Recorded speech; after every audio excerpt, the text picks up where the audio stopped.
অনলাইনে ঢুকলে দেখছি এই রেসিপিটি বারবার ছকে আসছে। এটা নাকি দুবাইয়ের খুব পপুলার একটি ব্রেকফাস্ট। এটার নাম নাকি কারাক চাই টোস্ট।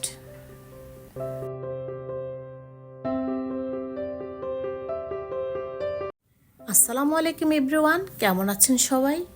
চলুন ভিউয়ার্স, আর দেরি না করে তৈরি করে ফেলি দুবাইয়ের কারাক চাই টোস্ট। আজকের এই কারাক চাই টোস্টটি তৈরি করার জন্য লাগছে খুব ঘন করে লিকার করে দুধ দিয়ে চিনি দিয়ে 1 কাপ চা আর ব্রেড ও ক্রিম। আমি এখানে ব্রেডটার গায়ে ক্রিমটাকে খুব ভালোভাবে মেখে নিচ্ছি। আমরা যারা বাংলাদেশে চা এবং ব্রেড খেয়ে থাকি, এটা ওটার চেয়ে একটু ভিন্ন। এটা স্বাদও অতুলনীয়। তাই দেরি না করে আমিও রেসিপিটি তৈরি করে খেয়ে ফেলেছি। আপনারাও দেরি না করে এই রেসিপিটি করে খাবেন, পার্থক্যটাও বুঝে নেবেন।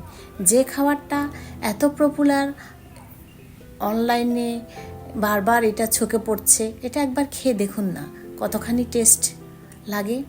খুব অল্প উপকরণ দিয়ে এটা তৈরি করে খেতে পারবেন। এগুলো আমাদের ঘরেই থাকে। ক্রিমটা মাখার পর উপর থেকে আরও একটি ব্রেড দিয়ে আমি দুধ চাটা এখানে ঢেলে দিচ্ছি। দেখবেন কিছুক্ষণের মধ্যে ব্রেডটা চাটাকে শুষে নিবে। এখন কেটে কেটে মজা করে খাবেন। দেখবেন এই রেসিপিটি এত পপুলার, এটা নিশ্চয়ই অনেক মজার। খাওয়া ছাড়া এটা বুঝবেন না। আমিও তৈরি করে খেয়েছি, পার্থক্যটা বুঝে নিয়েছি।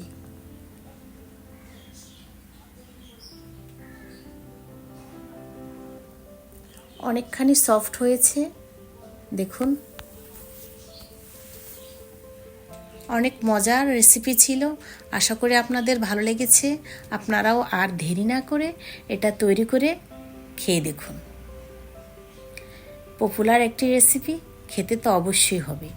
সবাই ভালো থাকেন, সুস্থ থাকবেন, আমার জন্য দোয়া করবেন। আল্লাহ হাফেজ।